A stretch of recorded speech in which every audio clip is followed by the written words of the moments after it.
Hi నమస్తే, this is కొత్త Nagaraju. Welcome to Q10 news. ఈరోజు మనం నల్గొండ జిల్లా తొరగల్లు గ్రామ మాజీ సర్పంచ్ చిరబోయిన యాదయ్య గారితో మనం ఉన్నాం. మరి ఆయన కాంగ్రెస్ పార్టీలో కొనసాగుతూ ఉన్నారు. కాంగ్రెస్ పార్టీ నుంచి ఆ గ్రామానికి ఎంతో సేవ చేశాడు. మరి ఆయన చేసిన సేవ ఏంటి, రేపు వచ్చే స్థానిక సంస్థల ఎన్నికలు ఏమైనా పోటీ చేసే అవకాశం ఉందా అనే విషయాలు ఆయన మాటల్లో తెలుసుకుందాం. నమస్తే యాదయ్య గారు. నమస్తే అండి. ముందుగా Q10 ప్రేక్షకులకు శుభాకాంక్షలు. మీరు కాంగ్రెస్ పార్టీలో ఎప్పటి నుంచి కొనసాగుతున్నారు? నేను గత 15 సంవత్సరాల నుంచి కూడా కాంగ్రెస్ పార్టీకి, నాకు ఓటకు వచ్చినప్పటి నుంచి కూడా కాంగ్రెస్ పార్టీకి, మన కోమటిరెడ్డి వెంకటరెడ్డి గారికి వీరాభిమానిగా కొనసాగుతూనే ఉన్నాం. అంటే కాంగ్రెస్ పార్టీకి మీరు ఎట్లా ఆకర్షితులేరు? కాంగ్రెస్ పార్టీలో చేయడానికి ఏమైనా ప్రధాన కారణం ఉందా? కాంగ్రెస్ పార్టీ ప్రధాన కారణం అంటే మనం స్వతంత్రం తెచ్చినప్పటి నుంచి కూడా ఈరోజు మనం మనుగడ కొనసాగుతుందంటే అది ఒక కాంగ్రెస్ పార్టీ వల్లనే. కాబట్టి అత్యంత మాకు తెలివి వచ్చినప్పటి నుంచి కూడా మా నాయకుడు, ప్రియతమ నాయకుడు కోమటిరెడ్డి వెంకటరెడ్డి గారి మనస్సును గుంజుకొని ఆయనకు మేము ఆకర్షితులమైనాం. కాబట్టి ఆయన ఉన్నంత వరకు కాంగ్రెస్ పార్టీలో కొనసాగుతాను. మీరు గతంలో ఒక టర్మ్ సర్పంచ్గా పనిచేసినారు కదా? అవును. అంటే ఏ పీరియడ్లో చేశారు సర్పంచ్గా? నేను 2013 నుంచి 18 వరకు మా మిస్సెస్ చేసింది. మీరు సర్పంచ్గా ఉన్న పీరియడ్లో అంటే మీది కాంగ్రెస్ పార్టీ, అప్పుడేమో అధికారంలో 10 ఏళ్ళు బీఆర్ఎస్ పార్టీ ఉంది. మరి అప్పుడు ఎట్లాంటి ఇబ్బందులు ఎదురైనాయి మీకు? చాలా ఇబ్బంది, చాలా అసలు చిత్రహింసలకు గురి చేశారు ఆ రోజు బీఆర్ఎస్ పాలన. మేము 2013 జూలైలో గెలిచినాము. 2014 వచ్చేసే వరకే తెలంగాణ గవర్నమెంట్ ఫామ్ అయింది. అప్పటి నుంచి ఎదురుగాలికే మేము కొనసాగింపు చర్య చేసినాం. మరి మీకు పార్టీ మారమని కానీ అట్లాంటి ఏమైనా బెదిరింపులు కానీ రాలేదా? చాలా ఒత్తిళ్ళు వచ్చినాయి. చాలా పార్టీ మారమని, ఆర్థికంగా మిమ్మల్ని చూసుకుంటామని ఎంతో ప్రేరేపణ చేసినా కానీ మేము అటువైపు మొగ్గు చూపలేదు. మా స్వచ్ఛంగా స్థానిక ఎలక్షన్లలో మేము అప్పట్లో ఉన్నప్పుడు కూడా కాంగ్రెస్ పార్టీలో గెలిచినాం. అభ్యర్థిగా ఉన్నప్పటి నుంచి కూడా మేము దానికే పనిచేసినాం. అది వచ్చేంత వరకు మేము కొట్లాడి పనిచేసినాం. ఓకే, తెలంగాణ రాష్ట్రం వచ్చిన తర్వాత బీఆర్ఎస్ పార్టీ 10 ఏళ్ళు ఈ రాష్ట్రాన్ని పాలించింది. అంటే బీఆర్ఎస్ హయాంలో జరగాల్సినటువంటి అభివృద్ధి జరిగిందా? బీఆర్ఎస్ వచ్చింది తెలంగాణ, అసలు అప్పుడు రాలేదు తెలంగాణ, ఇప్పుడు వచ్చింది తెలంగాణ. 2023-24 డిసెంబర్ తర్వాత వచ్చిన తెలంగాణ కనిపిస్తుంది. కానీ ఆ రోజు మనం నిధులు నియామకాలు మనం అనుకున్నాము అని అప్పుడు జరగలేదు. అవి ఇప్పుడు జరిగినాయి. నిధులు నియామకాలు, నీళ్ళు వచ్చినాయి. ఎప్పుడు కూడా మన రాజశేఖర రెడ్డి గవర్నమెంట్లో వచ్చిన నీళ్ళని మళ్ళీ యథావిధిగా ఈ 15 నెలల కింద నుంచి మేము వాటర్ చూస్తున్నాము. అదేవిధంగా నిధులు మనకు వచ్చేయాల. ఇప్పుడు రోడ్లు కానీ ప్రాజెక్టులు కానీ, ఉదాహరణకు మా నల్గొండ మండలం, కనగల్ మండలం తీసుకుంటే కూడా కొన్ని వేల కోట్లతో ప్రాజెక్టులు నిర్మిస్తున్నాడు మా ప్రియతమ నాయకుడు. కానీ అప్పుడు రాలేదు తెలంగాణ. నిజమైన తెలంగాణ ఇప్పుడు వచ్చింది. ఎన్ని వేల ఉద్యోగాలు, 15 నెలల్లో 60,000 ఉద్యోగాలు వేసి ఇంకా ఎన్ని వేకెన్సీ ఉన్నాయో అధికారులను నివేదిక కోరుతున్నారు. ఇంకా రానున్న రోజులలో కూడా ఇంకా ఉద్యోగాలు వేసే అవకాశం చాలా కనిపిస్తుంది. స్వాతంత్రం వచ్చిన నాటి నుంచి కూడా తెలంగాణ వెనుకబడే ఉంది. తెలంగాణ రాష్ట్రం వచ్చిన తర్వాత కేసీఆర్ ముఖ్యమంత్రి అయిన తర్వాతనే 70 ఏళ్లలో జరిగిన అభివృద్ధి బీఆర్ఎస్ పార్టీ చేసిందని చెప్పేసి బీఆర్ఎస్ నాయకులు చెప్తున్నారు. దానికి మీరేమంటారు? ఎక్కడ కూడా చేయలేదండి. ఎందుకంటే నాగరాజు గారు, మనము 10 సంవత్సరాల నుంచి కూడా మనం పరిశీలిస్తే కనుక ఎక్కడ కూడా ఒక రోడ్డు వేసిన దాఖలు లేదు. ఒక ప్రాజెక్టు కట్టిందల్లా అది కాళేశ్వరం కట్టిండు, ఆ కూలేశ్వరం కలనే పోయిన నీళ్లు తప్పితే మనకు ఒక్క ఇంచు ఎకరానికి కూడా మన కొత్త నీళ్లు పడలేదు. ఆ ఏం చేసిరు అనేది వాళ్ళు బీఆర్ఎస్ నాయకులు పంచుకూరు తప్పితే ఎక్కడ కూడా అభివృద్ధి జరగలేదు. కొత్తగా మా నల్గొండ నియోజకవర్గానికి అండి, ఏదో మా గాదర్ కిషోర్ గారు ఎమ్మెల్యే గారు నాన్న చనిపోతే ఆ రోజు కేసీఆర్ వచ్చి ఆ రోడ్లు ఏదో చూసిపోయిండు. కానీ ఎక్కడ కూడా బొమ్మలు పెట్టిండు తప్పితే ఎక్కడ కూడా తట్టడం మట్టి వేయలేదు. కనీసం అభివృద్ధి జరగలేదు. ఈరోజు మా వెంకటరెడ్డి గారు మినిస్టర్ అయిన తర్వాత నల్లగొండ కొన్ని వేల కోట్లు తెచ్చిండు. వేల కోట్లతో పనులు నడుస్తున్నాయి. ఇప్పుడు బీఆర్ఎస్ పార్టీ వల్ల ఈ రాష్ట్రానికి ఒరిగింది ఏమీ లేదంటారు. 100% ఒరిగింది ఏమీ లేదు. వాళ్ళు దండుకొని కుటుంబం పెద్ద అయింది తప్పితే తెలంగాణలో ఒక నిరుద్యోగి కానీ, ఒక ఉన్నతాధికారులు, ఈరోజు ఉన్నతాధికారులు చూడండి, ఆ రోజు వన్ సైడ్గా చేయడం వల్ల ఈరోజు అధికారులు బలైపోతున్నారు. కాబట్టి అది ఎక్కడ అభివృద్ధి జరగలేదు. జరిగిందల్లా ఇప్పుడు ఈ 15 నెలల్లో చూడండి ఎంత అభివృద్ధి. కొన్ని వేల కోట్లు, కొన్ని వందల కోట్లు తెచ్చి నిర్మిస్తున్నారు. ప్రాజెక్టులు కానీ, స్కూళ్ళు కానీ, బిల్డింగ్స్ కానీ. బీజేపీ పార్టీ 2 టర్ములు పూర్తి చేసింది అధికారం, మళ్ళీ 3వ టర్మ్ కూడా అధికారంలోకి వచ్చింది. ఏ విధమైన దేశాన్ని ఏ విధంగా అభివృద్ధి చేస్తుంది, అభివృద్ధి పథంలో నడిపిస్తుంది అంటారా? కానీ ఒక్కటి చెప్పదలుచుకున్నది ఏంటంటే, ఈ దక్షిణాది రాష్ట్రాలలో కనుక బీజేపీ ఫామ్ అయితే మనం ఇప్పటికీ జీఎస్టీ రూపంలో కొన్ని వేల కోట్లు కడుతున్నాము. అది ఉత్తరాది రాష్ట్రాలు మన డబ్బులతోని బాగుపడుతుంది. కాబట్టి దయచేసి నేను కోరేది ఒకటి ఏంటంటే, బీజేపీ దక్షిణాది రాష్ట్రాలకు రానియకుండా చూసుకుంటేనే మన ఇన్కమ్ అనేది ఇంత మాత్రం మనం అభివృద్ధి చెందుతున్నాం. కానీ మనం ఉత్తరాది రాష్ట్రాలు రాష్ట్రాలు చూసుకుంటే ఎక్కడ కూడా గొడ్డుపోయిన పరిస్థితి ఉంది, ఎడారి లాంటి పరిస్థితి ఉంది. మనకేంటంటే దక్షిణ భారతదేశంలో ఉన్నంత వరకైనా ఉన్న 8-9 స్టేట్లన్నా పచ్చగా కనిపిస్తుందంటే అది మన పుణ్యం. కాబట్టి ఎట్టి పరిస్థితుల్లో కూడా బీజేపీకి అవకాశం ఇవ్వకూడదు. అది ఇస్తే రైతులు, వ్యాపారులు అందరూ నష్టపోతారు. రాష్ట్రంలో కాంగ్రెస్ పార్టీ 6 గ్యారెంటీల పేరుతో అధికారంలోకి వచ్చింది. మరి ఏ మేరకు 6 గ్యారెంటీలను అమలు చేస్తుంది? ఇప్పుడు మనం చూసినట్లయితే ఒక మహాలక్ష్మి, గృహలక్ష్మి కింద ఒక్కొక్క విలేజ్కి వచ్చేసి కరెంటు బిల్లు 4 లక్షలు, 5 లక్షలు, 6 లక్షలు డిమాండ్ ఉండేది ఇంత మునుపు. కానీ ఈ రోజు పోతే 1000-2000 కూడా లేని పరిస్థితి. ఎందుకంటే మనకు వచ్చేదే 200-300 కూల్ చేసుకుంటే వచ్చే డబ్బులు. అలా కరెంట్ వేసినా, హీటర్ వేసినా, కూలర్ వేసుకున్నా 500-600, 800, 1000 రూపాయలు, 2000 కరెంటు బిల్లు వచ్చేది. కానీ ఈరోజు మహాలక్ష్మి కంటే అతి గొప్ప ప్రాజెక్టుని తీసుకున్నందుకు వాళ్ళు చాలా కృతజ్ఞతాభావంతో ఉన్నారు. లేడీస్ కూడా ఇవాళ పోయినామంటే కరెంటు బిల్లు లేకుండా నడుస్తుంది. ఏదైనా అమ్మగారింటి కాడికి పోవాలన్నా, పండుగకు పోవాలన్నా ఇంటి ఆయన డబ్బులు అడగాల్సిన పరిస్థితి అంతకంటే లేదు. వాళ్ళు వచ్చిన ఆధార్ కార్డు చూపిస్తే ఎక్కడి నుంచి ఎక్కడి వరకైనా ఫ్రీగా పోయి వస్తారు. కాబట్టి చాలా సంతోషం వ్యక్తం చేస్తారు. మహాలక్ష్మి ప్రాజెక్ట్ కింద 2 లక్షల రుణమాఫీ విషయంలో కాంగ్రెస్ పార్టీ అట్టర్ ఫ్లాప్ అయిందని చెప్పేసి బీఆర్ఎస్ నాయకులు కావచ్చు, బీజేపీ నాయకులు చెప్తున్నారు. దానికి మీరేమంటారు? అది అబద్ధం అండి. ఒక మా తొరగల్లు విలేజ్ తీసుకుంటే 1,00,000 ఉన్న ఒక 400 మంది మా ఊళ్ళో సుమారు రైతులు ఉంటే 192 మంది రైతులు ఒకే దఫాలా ఒకే విడతగా రుణమాఫీ వచ్చింది.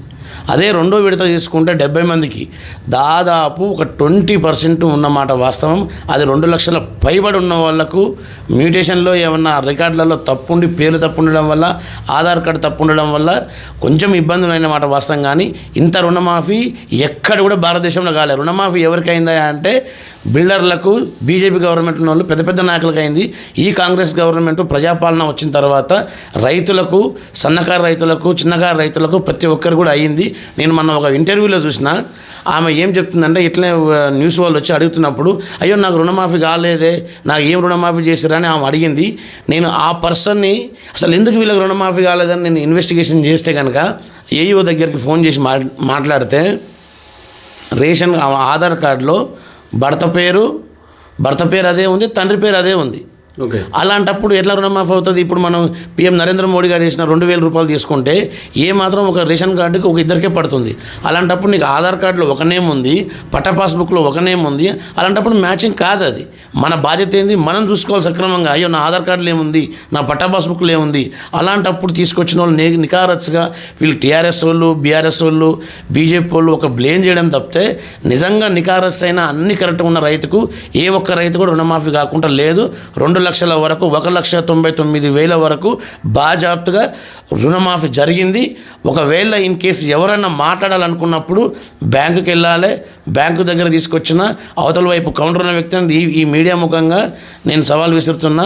అన్ని కరెక్ట్ ఉండి 2 లక్షల రూపాయలు రుణమాఫీ లేని రైతును ఎవరున్నా సరే దేనికైనా మేము బాధ్యత వహిస్తాం.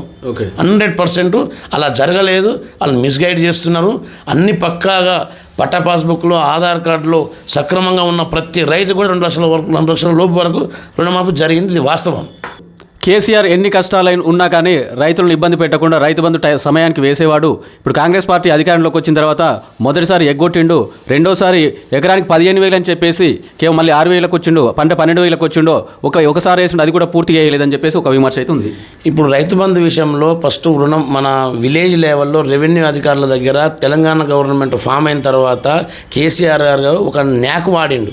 విఆర్ఓ వ్యవస్థను తీసేసే ముందు విలేజ్లో ఉన్న భూములు మొత్తం సర్వే చేయించుకొని వాళ్ళ బినాముల పేరు మీద ఎక్కించుకొని లక్షల భూములని 1,000 కోట్లకి పెట్టి వాళ్ళ కోసం రైతు బంధు పెట్టి ఒక రైతు బంధుని చూపించి స్టేట్ మొత్తం చక్రం తిప్పినట్టు తిప్పిండు. కాబట్టి ఆ రైతు బంధు కాదు, 1,000 ఎకరాలు ఉన్నవానికి మల్లారెడ్డి లాంటి కాదు రైతు బంధు ఇచ్చేది. నిజంగా సన్నకారు రైతులకు 5 ఎకరాల లోపు 10 ఎకరాల లోపుకున్నోనికి ఇస్తే దాన్ని రైతు బంధు అంటారు తప్పితే అది రాబందు. అది బీఆర్ఎస్ పెట్టింది రాబందు. అది ఉన్నోళ్ళకి మేలైంది తప్పితే లేని వాళ్ళకి ఎక్కడ కూడా మేలు కాలేదు. ఒక రిజిస్ట్రేషన్ చేయాలంటే ఒక ఎకరానికి ఇంత మునుపు 2,500 ఉండేది. దొర వచ్చిన తర్వాత 25,000 అయింది. 25,000 మ్యూటేషన్ చేయాలంటే, భూమి రిజిస్ట్రేషన్ చేయాలంటే అన్ని వేలు ఎక్కడి నుంచి కట్టాలి రైతు? కాబట్టి అది రైతు బంధు కాదు, అది రాబందు. వాళ్ళు పెట్టినది బీఆర్ఎస్ బంధు.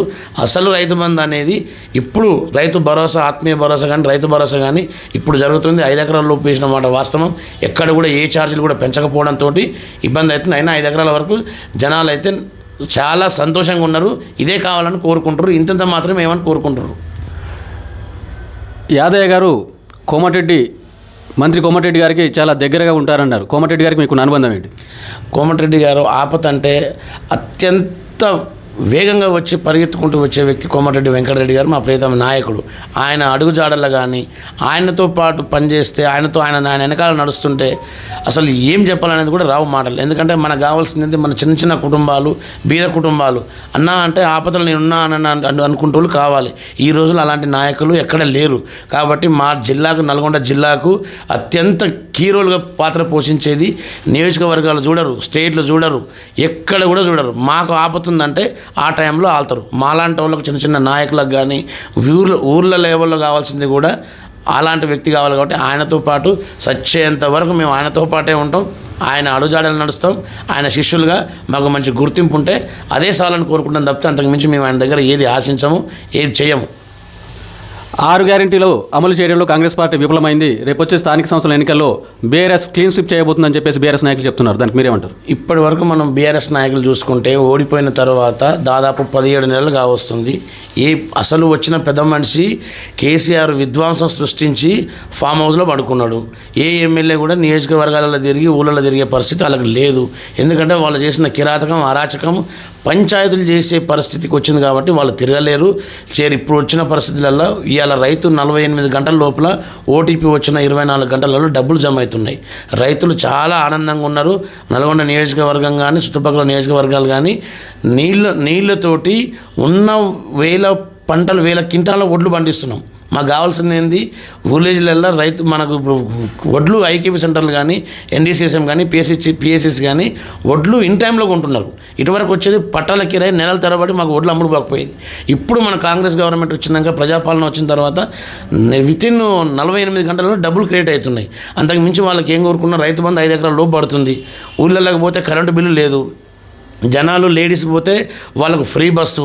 అలాంటప్పుడు ఊర్లల్లో సంతోషంగా ప్రజాపాలన అనేది పిల్లలు ఒక్కొక్కరు చదువుకొని ఎంతో మన హైదరాబాద్ సెంటర్లకు పోయి కూడా వేలకు ఖర్చు చేసి కిరాయిలు కట్టుకొని ఉండే పరిస్థితికి వచ్చింది. ఈరోజు పోతే ఒక్కొక్క చిన్న కుటుంబం, మన బీద కుటుంబంలో పోతే ఆ పిల్లగాడు ఇలా ఏఈలు అయ్యారు, తర్వాత సీనియర్ అసిస్టెంట్లు, జూనియర్ అసిస్టెంట్లు, గ్రూప్ 1లు, ఎస్ఐలు, కానిస్టేబుల్ ఇన్ని వేల పోస్టులు పడడం వల్ల ఎక్కడ కూడా అసంతృప్తి లేనే లేదు. ఇదే కావాలి, ప్రజాపాలన కొనసాగాలని జనాలు మొత్తం హర్షిస్తున్నారు.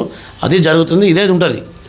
కాంగ్రెస్ పార్టీ ప్రజాపాలనను తీసుకురావడంలో విఫలమైంది కాబట్టి స్థానిక సంస్థల ఎన్నికలు పెట్టడానికి సీఎం ముఖ్యమంత్రి గారు కావచ్చు, కాంగ్రెస్ పార్టీ భయపడుతుందని చెప్పేసి ఒక విమర్శ ఉంది. లేదండి, అది ఎందుకు జరిగిందంటే మనం ఎప్పుడైతే గవర్నమెంట్ రాగానే పెట్టొచ్చు. స్వార్థంగా మా కాంగ్రెస్ పార్టీ ప్రజాపాలన నాయకులు కూడా స్వార్థం కోసం ఎప్పుడు కూడా ఆలోచించరు కూడా. వాళ్ళు మన ఒక బీసీ కులగణన కావాలి, బీసీలలో రిజర్వేషన్లు తేలిన తర్వాతనే పెట్టాలని మన ప్రజా సంఘాలు కానీ, ఊళ్ళల్లో ఉన్న లీడర్లు కానీ, నాయకులు కానీ, మన విద్యావంతులు కానీ అందరూ కూడా మూకుమ్మడిగా ముక్తకంఠంతో బీసీ రిజర్వేషన్ తేలిన తర్వాతనే పెట్టాలని ఒక డిమాండ్ తోటి ఏదైనా మీరు చూడండి, ప్రజలు ఏదైతే కోరుకుంటారో దానికే ప్రియారిటీ ఇస్తున్నారు తప్పితే ప్రజాపాలనలో ఎక్కడ కూడా వేరే దానికి తావలేదు. ఇంతకుముందు ఎవరన్నా పోయి అడిగేటోళ్ళు ఉన్నారా? ఇది కావాలని అడిగేటోళ్ళు ఉన్నారా? లేరు, ఎక్కడ కనిపించలే.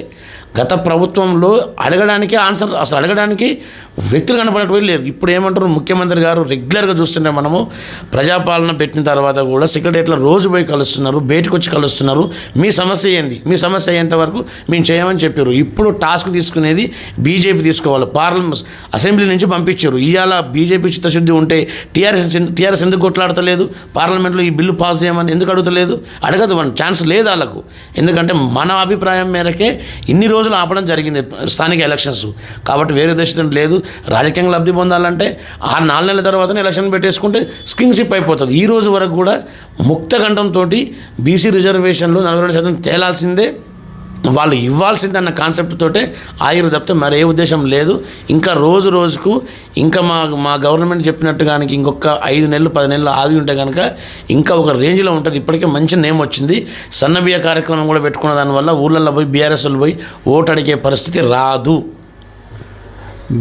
బీసీ రిజర్వేషన్లపై ముఖ్యమంత్రి గారికి చిత్తశుద్ధి లేదు కాబట్టి మరి అసెంబ్లీ తీర్మానం చేసి వదిలేసిండు. మరి ఒకవేళ చిత్తశుద్ధి ఉంటే మరి కేంద్రంపై ఎందుకు కొట్లాడట్లేదు? నిన్న ప్రజా సంఘాలతోటి మా ముఖ్యమంత్రి గారు పెట్టిర్రు. అసలు ఫౌండేషన్ అనే లేదు కదా, నువ్వు పిల్లర్లు ఎలా పోస్తావు? నీకు ఒక కులగానన్న, నీకు ఒక కాన్సెప్ట్ అనేది ఇంత ఉందన్న, ఇంతవరకు కూడా కులాలు ఇన్ని ఉన్నాయి, జనాభా ఇంత ఉందన్నది ఒక లెక్కే లేదు కదా. ఆ లెక్కే లేనప్పుడు నువ్వు అడిగేది ఎట్లా? ఇన్ని రోజులు అడిగింది అది డమ్మి.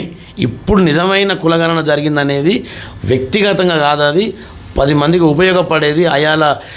ఇవాళ ఏదైతే అప్పుడు రాజీవ్ గాంధీ గారు చేసిన ఒక అడుగుతోటి ఎట్లయితే ముందుకెళ్ళిందో ఐటీ రంగము, ఈరోజు రేవంత్ రెడ్డి చేసిన ఫస్ట్ స్టెప్పు ఈ కులగణన అనేది జరగడం వల్లనే ఇంతమంది తేలింది. ఇంతమంది తేలినప్పుడే కదా మనం అడిగేది. కాబట్టి ఇంతవరకు అదే లేనప్పుడు మనం అడిగేది ఎట్లా?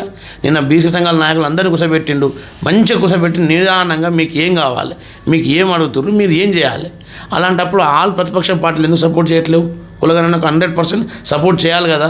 వాళ్ళు రేపు ఓట్లు తీసుకోరా, వాళ్ళు రేపు ఎలక్షన్లలో పోటీ చేయరా? మా డిమాండ్ కూడా ఒకటే, ఈరోజు కులగణనకు సపోర్ట్ చేయని ఏ పార్టీ కానీ వాళ్ళ ఎలక్షన్లలో పోటీ చేసే అర్హత లేదు. రేపు ఊళ్ళల్లో కూడా మేము చేయనీయము. జిల్లాలలో కూడా వాళ్ళు ఏదన్నా బీఫాములు ఇచ్చి వాళ్ళ తరఫున అభ్యర్థి నిలబెడితే కూడా మేము వాళ్ళకి వ్యతిరేకంగా ప్రచారం చేస్తాం. కాబట్టి మూకుమ్మడిగా ఇది జనానికి సంబంధించింది, ఇది తెలంగాణకు సంబంధించింది. ఇలా దేశవ్యాప్తం అంతా తెలంగాణ వైపు చూస్తుంది. రైట్. స్థానిక విషయాలకు వస్తే మరి రేపు మాపో స్థానిక ఎన్నికలు వస్తాయని చెప్పేసి వార్తలు అయితే వస్తున్నాయి. మరి రేపు వచ్చే స్థానిక సంస్థల ఎన్నికల్లో మీరు ఏమైనా పోటీ చేసే అవకాశం ఉందా? మా నాయకుడు ఏ పార్టీ బాధ్యత కానీ, ఏ పదవి కానీ ఆయన ఆదేశిస్తే దానికి మేము చేయడానికి సిద్ధంగా ఉన్నాం. ఆయన మేరకే, ఆయన అభిప్రాయం మేరకే ఏం చేసినా మా దగ్గర పోటీలు అనేవి ఎక్కడ ఉండవు. ఆయన ఏం చెప్తాడో మాకు అదే చిరసా వహిస్తాం, అదే వేదాంతం. ఓకే, ఒకవేళ పార్టీ మీకు ఆదేశిస్తుంది సర్పంచ్గా పోటీ చేయమని, ఆదేశిస్తే యాదయ్య గారికి ఓటు ఎందుకు వేయాలి ప్రజలు అంటే మీరేం చెప్తారు? యాదయ్య గారికి ఎందుకు ఓటు వేయడానికన్నా ఒక చెప్పాలనుకుంటే, నేను అతి చిన్న వయసు, నాకు ఓటకు వచ్చిన ఫస్ట్ సంవత్సరమే నన్ను సారు, మా ప్రియతమ నాయకుడు కోమటిరెడ్డి వెంకటరెడ్డి గారు విలేజ్ లెవెల్లో మొత్తం సర్వే చేసి నన్ను గుర్తించి, వీడైతే పనిచేస్తాడు పబ్లిక్కు, వీడైతేనే చేయగలుగుతాడు అన్న ఒక కాన్సెప్ట్ తోటి మా విలేజ్లో అందరి సర్వే తీసుకొని అత్యంత మెజార్టీతో నన్ను ఆ రోజు 2013లో నన్ను గెలిపించారు. నన్ను గెలిపించినందుకు కూడా మా ఊరిలో ఇప్పటి వరకు కూడా నాకు ఉండడానికి ఇల్లు లేకుండే, చిన్న 2 రూమ్లు రేకులు ఉండే. ఆ ఇల్లు కట్టుకున్న ప్లేస్ కూడా నేను మా ఊరికి 2 గుంటల గుడి జాగాకు, హనుమాన్ టెంపుల్కు డొనేట్ చేసిన. ఓకే. అదే విధంగా ఇప్పుడు 2014-13 టైంలో పుష్కరాలప్పుడు కూడా మా ఊరికి చిన్న అన్ని మూలమలుపులు ఉండే. నేను ప్రతిరోజు మా వెంకటరెడ్డి సార్ దగ్గరికి వెళ్ళి, సార్ మా విలేజ్కి ఒక రోడ్డు కావాలి, మా చిన్న విలేజ్ అయినా కానీ మూలమలుపులు ఎక్కువ ఉన్నాయి, యాక్సిడెంట్లు ఎక్కువవుతున్నాయి, మాకు రోడ్డు కావాలని పదే చెప్పడం వల్ల ఆ రోజు గవర్నమెంట్లో లేకున్నా కానీ కొట్లాడి మా ఊరికి డబుల్ రోడ్ వేయించిండు. మా చిన్న మారుమూల గ్రామమే అయినా కానీ మా విలేజ్కి నేను ఉన్నప్పుడు టైంలో కూడా సార్ దగ్గరికి నిత్యం వెళ్ళి తేలకంటిగూడ నుంచి తొరగల్లుకు డాంబర్ రోడ్ వేయించుకున్నాం, బీటీ రోడ్డు. తొరగల్లు నుంచి మా పక్కన విలేజ్ ముషంపల్లికి డాంబర్ రోడ్ వేయించినాం. పెన్షన్లు కూడా 140 ఉన్న పెన్షన్లు నేను ప్రతిరోజు ఎండి ఆఫీస్ చుట్టూ తిరిగి నిజంగా అర్హులు ఎవరైతే ఉన్నారో వాళ్ళందరికీ పెన్షన్లు ఇప్పించడం వల్ల కానీ కీ రోల్ పాత ఇచ్చినాం. ఆ రోజు ఫ్లడ్ వచ్చింది 2013లో, 100 సంవత్సరాల క్రితం వచ్చిన ఫ్లడ్ వచ్చినప్పుడు కూడా నాకు సారు చెప్పడం వల్ల నువ్వు ఇంత యాక్టివ్గా తిరుగుతున్నావురా, నీకైతేనే పని అవుతుంది, నువ్వు వెళ్ళురా అని నన్ను ఆదేశిస్తే నేను కలెక్టర్ గారి దగ్గరికి వెళ్ళడం, ఆ ఇండ్లకు సంబంధించిన ఇండ్లు కూలిపోవడం వల్ల వాళ్ళ ఫోటోలు తీసుకుపోవడం, కలెక్టర్ గారికి ఇవ్వడం. చిరంజీవి గారు ఉండే అప్పుడు ఆ టైంలో అందరికీ కూడా ఫ్లడ్ వచ్చినప్పుడు ఒక్కొక్క ఇంటికి లక్ష రూపాయలు ఇప్పించినాం, 4 ఇండ్లు మంజూరు చేయించినాం. అదేవిధంగా ప్రతిదీ కూడా ఎవరికి ఇబ్బంది అయినా నేను వెళ్ళి నేరుగా వెంకటరెడ్డి సార్ గారికి సమాచారం ఇవ్వడంతో ఆయన అత్యంత తొందరగా రెస్పాండ్ అయ్యి నా కోరిక మేరకు నా ఊరికి ఏ సమస్య ఉన్నా ఆయన తీర్చిండు. ఇప్పటికి కూడా తీరుస్తూనే ఉన్నాడు. 40 లక్షల సీసీ రోడ్లు వేయించిన నేను ఊరిలో, బోర్లు వేయించినాము.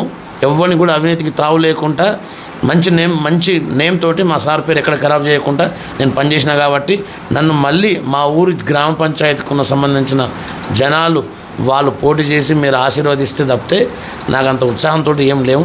సార్ ఏది నిర్ణయిస్తే దానికి కట్టుబడి ఉన్నాం. అందరూ ఆదేశిస్తే పోటీ చేస్తాం, పని చేస్తాం ఉత్సాహంగా. సో ఇన్ని రకాల సేవలు మీరు చేసినట్టు ఈ సేవల్ని ప్రజలు గుర్తించే అవకాశం ఉందా? 100% గుర్తిస్తానండి. ఎందుకంటే లాస్ట్ మనం 5 సంవత్సరాలు చూసినాము. నేను మా ఎమ్మెల్యే గారు ఓడిపోయిన తర్వాత కూడా నేను సీఎం రిలీఫ్ ఫండ్ కోసము ఖర్చు అవుతాయి డబ్బులు 5,000 10,000 ఖర్చు అయితే నల్గొండ భూపాలరెడ్డి దగ్గర పెడితే సీఎం రిలీఫ్ ఫండ్ కోసం డబ్బులు ఖర్చు అవుతాయని తెలిస్తే మా లీడర్లను ఎక్కడ కూడా మా కార్యకర్తలను ఎక్కడ కూడా చేయి జారకుండా నేను హైదరాబాద్కి వెళ్ళి సార్ ఎంపీ ఉన్నప్పటి నుంచి కూడా ఏ రోజు కూడా మా ఊరు నిష్పెట్టలేదు, మా ఊరు జనాలను నిష్పెట్టలేదు. వాళ్ళకు కావాల్సిన అందుబాటులో ఉన్న ప్రతి సమస్యను తీర్చినము. ఎలాంటి సమస్య ఉన్నా నా దగ్గరికి జనాలు నాకు ఫోన్ ద్వారా సమాచారం ఇస్తారు. నేను ఊళ్ళో ఉంటాం కాబట్టి ఎప్పుడు వచ్చినా ఏ సమస్య ఉన్నా నేనే నేరుగా వెళ్ళి నా బండి మీద తీసుకుపోయి వాళ్ళకి పనిచేసి మళ్ళీ నేను ఇంటి దగ్గర దింపుతాం. సో ఖచ్చితంగా పార్టీ ఆదేశిస్తే గెలుస్తా అంటారు. 100% గెలుస్తాము. నేనే కాకుండా నియోజకవర్గంలో నల్గొండ నియోజకవర్గంలో ఎక్కడ ఎవ్వరు పోటీ చేసినా కోమటిరెడ్డి వెంకటరెడ్డి సార్ బొమ్మ వెనక ఉంటే ఎవరైనా గెలవాల్సిందే. అది గెలుస్తారు. ఎందుకంటే మేము ఇప్పుడు అంత ఇల్లు సేవ చేస్తున్నాం కదా. 5 ఏళ్ళు వాళ్ళు 10 ఏళ్ళు వాళ్ళు టీఆర్ఎస్ కార్యకర్తలు ఒక ఇల్లు ఇవ్వలే, ఓ పెన్షన్ ఇవ్వలే, ఏమి ఇచ్చారని వాళ్ళు ఓటు అడగడానికి వాళ్ళకి హక్కు ఉంది. అదే మేము ప్రతిపక్షంలో ఉండి కూడా మా కార్యకర్తలకు ఇబ్బంది అయిందంటే ప్రతి డే టు డే మేము డోర్ టు డోర్ తిరిగినాం. ఈరోజు వాళ్ళు పోయి ఏ రకంగా అడుగుతారు ఊళ్ళో విలేజ్లో ఓట్లు. వాళ్ళు ఏం చేసిన రైతు బంధు వాళ్ళ కార్యకర్తలకే వచ్చింది, కొన్ని విలేజ్లకు అసలే రాలేదు. బీసీ బంధు ఒకరికి ఇచ్చారు, 100 మంది మైనస్ అయ్యారు. కాబట్టి వాళ్ళ ఓటు అడగడానికి ఆస్కారమే లేదు. ఇప్పుడు మేము నేరుగా మేము ఇందిరమ్మ ఇళ్ళల్లో కానీ రైతు బంధు కానీ ఆత్మీయ భరోసా కానీ గృహజ్యోతి కానీ ఇలాంటి ప్రతి స్కీమ్ కూడా మేము చెప్తున్నాం. మా ఇంట్లో ఎవరికో ఒకరికి పిల్లలకు ఉద్యోగాలు వచ్చున్నాయి, విలేజ్లల్లో అప్పుడు అటెంప్ట్ అవుతున్నారు. కానీ ఏ ఇబ్బంది లేదు. 100% కాంగ్రెస్ పార్టీ బలపరిచిన అభ్యర్థులు మాత్రమే 100% గెలుస్తారు. వాళ్ళకి ఛాన్స్ లేదు మెయిన్గా. 10 ఏళ్ళు రాష్ట్రంలో బీఆర్ఎస్ పార్టీ కావచ్చు, కేంద్రంలో బీజేపీ పార్టీ కావచ్చు, ఈ రెండు కూడా ప్రజల్ని దోచుకుతున్నాయి తప్ప అభివృద్ధి చేసింది శూన్యం. ఏదైనా అభివృద్ధి జరిగిందంటే అది కాంగ్రెస్ హయాంలోనే అభివృద్ధి జరిగింది. రేపు వచ్చే స్థానిక సంస్థల ఎన్నికల్లో పార్టీ ఆదేశిస్తే పోటీ చేశాను. ఖచ్చితంగా కోమటిరెడ్డి గారి అండతో నేను గ్రామంలో ఎన్నో అభివృద్ధి కార్యక్రమాలు చేశాను కాబట్టి ప్రజల మద్దతు నాకుంది. ఖచ్చితంగా నేనే కాదు, కాంగ్రెస్ పార్టీ తరఫున ఎవరు పోటీ చేసినా ప్రజలు ఓట్లు వేయడానికి సిద్ధంగా ఉన్నారని చెప్పేసి యాదయ్య గారు అంటున్నారు. ధన్యవాదాలు సార్. పార్టీ అవకాశం ఇస్తే ఖచ్చితంగా మీరు మళ్ళీ ఒకసారి మీ గ్రామ అభివృద్ధికి పాటుపడాలని మనస్ఫూర్తిగా Q10 న్యూస్ కోరుకుంటుంది. థ్యాంక్ యూ అండి.